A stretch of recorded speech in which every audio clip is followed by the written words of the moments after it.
I wanted to come up with a title that would serve as almost an umbrella for the programs I run and the work I do.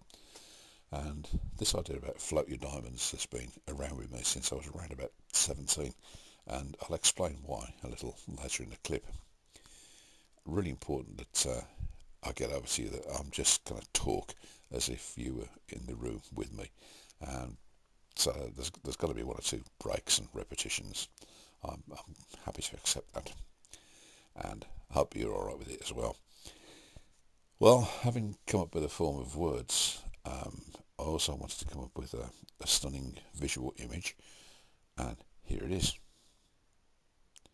Now, I know that professional and amateur photographers looking at this will now decide that you no longer wish to work in your chosen field and you may want to abandon your chosen hobby. I understand that. It will be hard for anybody to be that good. But before you throw your equipment away, I think it's only fair that I'll let you in on the secret so that you can see that actually with a little hard work and a little bit of an investment, you just even might get there. So here's the equipment used. You can see it's a massive budget of Hobbycraft gems from Asda, 60p. These are then put on top of my glass-topped garden table, underneath which goes the blue garden chair. So we've got the deep blue sea kind of effect. And then look, anything from Waitrose for 69p has really got to be worth having. But this was a small mirror, which meant that I could use it to spread some light around, dissipate some light all over the place without it being too intrusive on the shot. Sony Xperia smartphone was what I happened to have about my person on that time, at that time rather, and there was a lot of sunshine, which is always good. Add to this my unfailing optimism and determination to come up with a shot. Well, that's what got us where we are today. And just as again, before you do decide to toss your equipment away, here it is again. So any doubts you had, I just need to repeat it to you. You are going to struggle to be anywhere near as good as this. Yeah, right. Okay, so let's just move on to a little bit about what Float Your Diamonds is about. We really try to take a gentle questioning approach in our coaching. I mean, there's always a place for more direct feedback, and that certainly is part of our commercial activity. When we're looking at personal coaching, when we're looking at maybe moving people from quite sensitive and delicate places, the more challenging approach isn't the one that's going to work. And here we're just posing a series of questions, and I want people to look at them and consider them.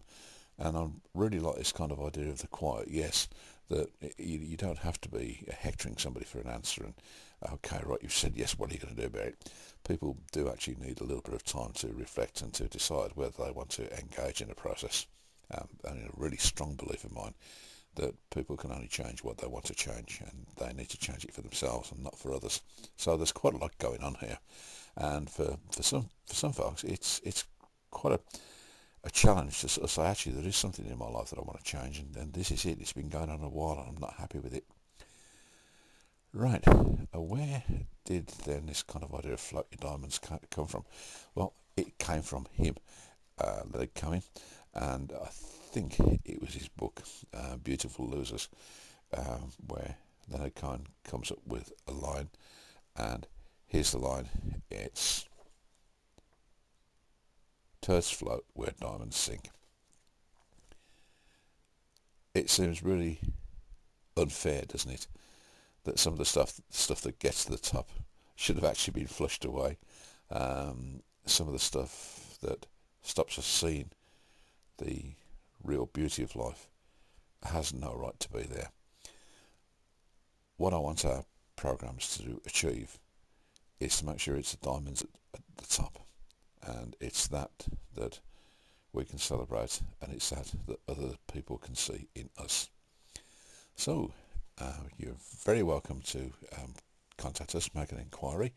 Our details will follow in a closing clip, and it'll be great to hear from you.